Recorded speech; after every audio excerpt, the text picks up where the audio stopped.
안녕하십니까. 언제나 소비자 편에서 방송하는 콘스탄트 김의 티스와 함께 돈 버는 아카데미. 이번 시간에는요, 뜨거운 감자가 아닐 수가 없겠죠. 돈 버는 은퇴. 국민연금 기금이 2055년도에 완전히 고갈된다고 합니다. 이렇게 된다면 어떻게 될까요? 여기에 대해서 알아보도록 하겠습니다. 자, 우선 국민연금 통계부터 알아보도록 하겠습니다. 가입자 수 추이를 알아보겠습니다. 2017년도에는 2182만 명, 2022년도 9월 말 현재는요, 2222만 명입니다. 이 중에서 사업자 가입자는요, 1478만 명이고, 지역 가입자, 자영업자죠, 655만 명이고, 임의 가입자는 38만 명, 그 다음에 임의 계속 가입자는 51만 명인데, 전년도 대비해서 줄어들고 있습니다. 이것은 국민연금 기금 고갈이라든가 아니면 경기 침체의 원인이 아닌가 생각합니다. 아무튼 국민연금 가입자 수는요, 5년 동안에 겨우 1.842%만 소폭적으로만 증가했습니다. 반면 국민연금 수급자는 어떻게 될까요? 2017년도 447만 명에서 2022년도 9월 말 625만 명으로 엄청나게 늘었습니다. 무려 5년 동안에 39.821%나 늘었습니다. 이 엄청난 증가 때문에 국민연금 기금이 고갈되는 원인이 될 수가 있다는 것입니다. 그렇다면 국민연금 기금액은 얼마이길래 2055년도에 완벽하게 소진되는 것일까요? 국민연금 기금액 추이를 알아보도록 하겠습니다. 그 국민연금 시행 시기에 1988년도에는요, 1조 원도 안 됐습니다. 0.5조 원이었죠. 그것이 지속적으로 증가해서 2022년도 10월 말 현재 거의 1000조 원에 육박합니다. 915조 3천억 원이나 됩니다. 그럼에도 불구하고 이것은 금방 소진될 것으로 보입니다. 왜냐하면요, 가입자 수가 급격히 감소할 수가 있고, 그 다음에 연금 수급자 수는 급격히 증가하고요. 그리고 수급자가 고령화에 따라서 지속적으로 연금을 많이 받기 때문에 그렇습니다. 그렇다면 이번에는요, 국민연금 기금 수익률 추이를 최근 연도를 알아보도록 하겠습니다. 보시는 바와 같이 2017년도에는요, 41조 2천억 원의 수익을 거뒀는데 2018년도에는 6조 원 가까이 손실을 봤습니다. 그리고 3년 동안 굉장히 많은 수익을 봤지만 어떻습니까? 2022년도 51조 원이나 손실을 봤습니다. 그래서 연말까지 한다면 거의 60조 원 손실이 되지 않을까 생각하는데, 이런 와중에도 물가 상승률 때문에 2023년도에는요, 국민연금액을 5.1%나 상승시켜서 지급해야 되는 문제점이 또 있습니다. 그리고 2022년도 예상 수지를 알아보도록 하겠습니다. 이것은 제가 판단한 것이고요. 아직 자료가 나오지 않았습니다. 보험료 수입은 약 55조 원 될 것으로 보이고요. 그 다음에 연금 지급은 34조 원 정도가 될 것으로 보입니다. 당장은 수지가 21조 원 이익이긴 합니다만 이것은 지속적으로 감소될 것으로 보입니다.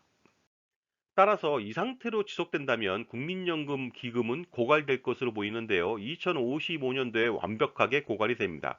그렇게 된다면요. 1990년생, 현재 32세인 사람이 65세 연금 개시 시점이거든요.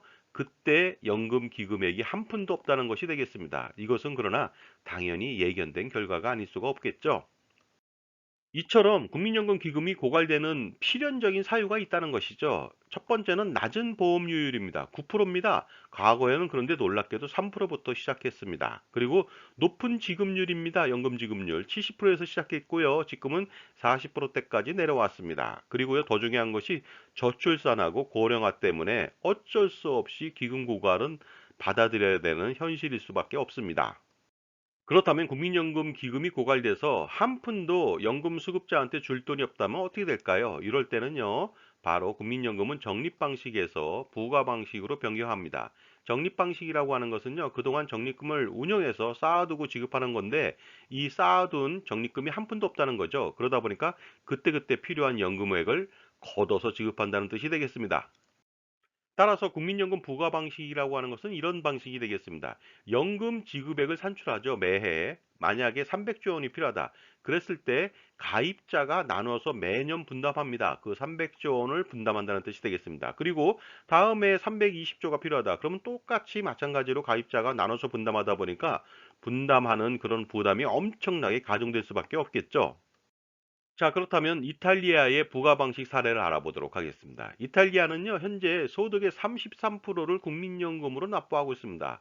그러나 놀랍게도 반반씩 납부하진 않습니다. 피이용자라고 하는 그 가입자 있죠? 그 직장 가입자들. 이런 사람들은요, 9.19%만 냅니다. 하지만 사용자는 23.81%라고 하는 엄청난 국민연금을 부담해야만 합니다. 결국 이것은요, 기업의 부담을 가중시키고 경기 침체를 유발시킵니다. 그럼으로써 고용 축소 등으로 국민 부담이 가중된다는 것이죠. 우리도 현재 연금 개혁을 하지 않고 이대로 간다면 당연히 2055년도에는 기금이 고갈되겠죠.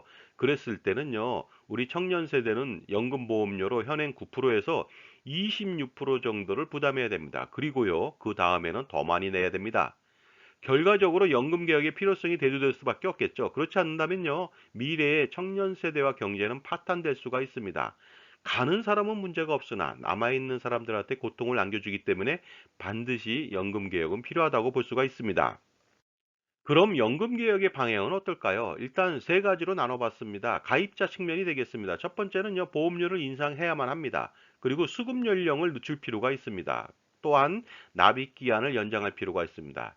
이때 그 지급률이라고 하는 소득 대체율 인하는 불가할 것으로 보입니다. 왜냐하면 현재도 70%에서 40%로 낮춰진 상태이기 때문에 그렇습니다.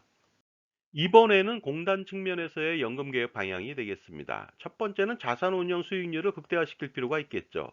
그 다음에 비용 절감이 필요합니다. 그동안 2022년도 10월까지 운영 관리비가 무려 10조 7천억 원이나 들었거든요.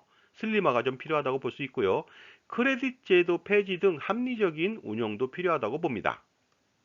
그리고 또 모두의 문제가 아닐 수가 없겠죠. 일단 출산율 관리를 강화시킬 필요가 있겠죠. 그 다음에 경제 성장률 관리도 강화시킬 필요가 있습니다. 또한 국민연금 생활자에 대한 기초연금 삭감이라든가 건보료 부과 등은 폐지시킬 필요가 있겠죠. 그럼으로써 국민연금 건전성을 회복시킬 수가 있습니다. 그러나 이렇게 개혁한다 하더라도 어떻습니까? 국민연금 기금 고갈을 막을 수는 없습니다. 다만 그 시기를 늦추고 국민 부담을 줄여줄 수는 있습니다. 자, 지금까지 제 정보가 만족스러우셨다면요, 구독과 좋아요 부탁드리겠습니다. 그리고 특히 회원 가입을 통해서 보다 다양한 혜택을 받아보시기 바랍니다. 감사합니다. 계속하겠습니다. 자, 연금 개혁. 첫 번째는 보험료 인상이 되겠습니다. 우리나라 국민연금 보험료율 추이를 알아보도록 하겠습니다. 놀랍게도 시행 초기에는 3%밖에 안 됐습니다. 그러나 5년 단위로 재정 안정화 조치를 취했거든요. 그래서 93년도에 6%로 두 배로 뛰었습니다. 그 다음에 98년도에 9%로 50% 상승했는데 놀랍게도 25년 동안 9%를 계속 고수하고 있습니다. 이것이 가장 큰 문제가 아닐 수가 없겠죠. 반면 OECD 평균은요, 18.2%로 우리보다 두 배 이상 많습니다. 그러다 보니까 현재 보험료율 9%에서 단계별로 인상이 필요하다고 봅니다. 예를 들어서 5년 단위로 2%씩 인상한다면, 예를 들어서 그 5년간 11%, 5년간 13%, 5년간 15%, 5년간 17%, 그 다음에 마지막 5년 동안 19% 정도를 한다면 재정 건전성을 확보할 수 있으리라 보고 있습니다. 다음은 수급 연령을 조정할 필요가 있겠죠. 현행 65세부터 연금을 수령할 수가 있는데 이 부분에 대해서 단계별로 수급 연령을 조정할 필요가 있습니다. 5년 뒤에 1세를 더 연장해서 66세, 5년 후에 다시 또 67세, 그 다음에 5년 후에 68세. 근데 이것은요, IMF 권고사항이 되겠습니다. 그리고 5년 후에 69세, 5년 후에 70세, 그러니까 25년 동안 5세를 더 연장할 수가 있겠죠. 특히 우리나라 사람들은요, 설문조사를 통해서 이제 65세부터 노인이 아니고 70.5세라는 인식이 있다 보니까 어떻습니까? 어느 정도 국민연금 재정 건전성을 위해서라도 수급 연령을 늦출 필요가 있다고 봅니다.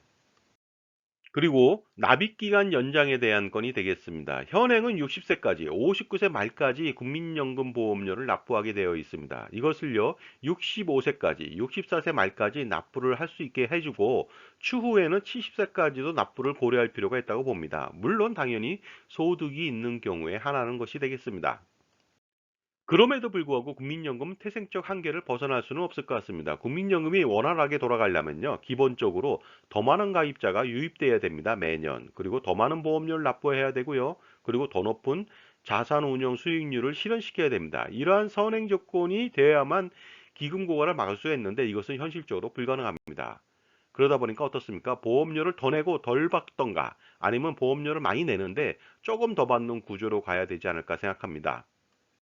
만약 그렇지 않는다면요, 미래 청년들은 소득의 50%를 국민연금 보험료로 납부해야 될지도 모릅니다. 이렇게 된다면 청년과 기업은 모두 생지옥을 경험하게 될 것으로 보입니다. 이탈리아처럼 연금보험료 부담을 기업에만 전가하는 경우도 있겠죠. 이것은 어떻게 보면 편법인데요. 오히려 악순환을 반복할 것으로 보입니다. 왜냐하면 고용 축소와 경기 침체를 야기시킬 수 있기 때문에 그렇습니다. 따라서 중요한 것은 연금 개혁의 필요성과 그다음에 연금 개혁에 대한 인식의 변화가 필요하다고 봅니다. 처음부터 연금 개혁은요, 잘못된 설계를 바로잡는 것일 뿐 국민에게 고통을 더 주는 것은 아닐지도 모릅니다. 물론 잘못된 설계로 기성세대는 혜택을 누렸지만요, 이것이 다 뭐 기성세대의 문제일 수도 있고 그다음에 정책의 문제일 수도 있지만 아무튼 더 큰 피해를 청년들한테 주지 않으려면 바로 연금 개혁을 해야만 합니다. 만약 연금 개혁을 한다 이랬을 때는요, 보험료 납부 부담은 커질 수가 있습니다. 하지만 수령하는 연금액도 어느 정도 커질 것으로 예측이 됩니다. 따라서 국민연금은 현존하는 최고의 노후생활비 조달 수단이라고 하는 인식이 필요하고요. 그럼으로써 합리적인 개선이 필요하겠죠. 만약 국민연금을 지금 개혁하지 않고 국민 모두가 각자 노후를 준비한다는 것은요, 엄청난 국민 부담과 함께 비효율의 극치를 가져올 수 있기 때문에 반드시 연금 개혁은 필요하다고 봅니다. 제가 이렇게 연금 개혁을 주장한다고 해서 혹시라도 많은 사람들이 콘스탄트 김은 국민연금 홍보대사 아니냐, 국민연금으로부터 어떤 혜택과 지원을 받지 않느냐, 이렇게 곡해할 수도 있는데요. 절대 그렇지 않습니다. 아무런 관계가 없습니다. 다만, 은퇴 설계 전문가로서 국민연금은 국민 모두 소비자에게 아주 중요한 노후 자산이기에 애착을 가지고서요, 건전성을 반드시 유지 강화시켜야만 한다는 뜻이 되겠습니다. 그러나 개혁이라고 하는 말은요, 편하거나 행복한 말은 아닙니다. 지금 당장 고통을 선사하기 때문에 그렇습니다. 그럼에도 불구하고 제 개인적인 생각으로는요, 미래를 위한다면 기쁘고 당연히 받아들일 필요가 있다고 사료할 뿐입니다. 자, 지금까지 국민연금 기금 고갈 시 어떤 일이 일어나며 그 다음에 연금 개혁 필요성에 대해서 알아봤습니다. 감사합니다.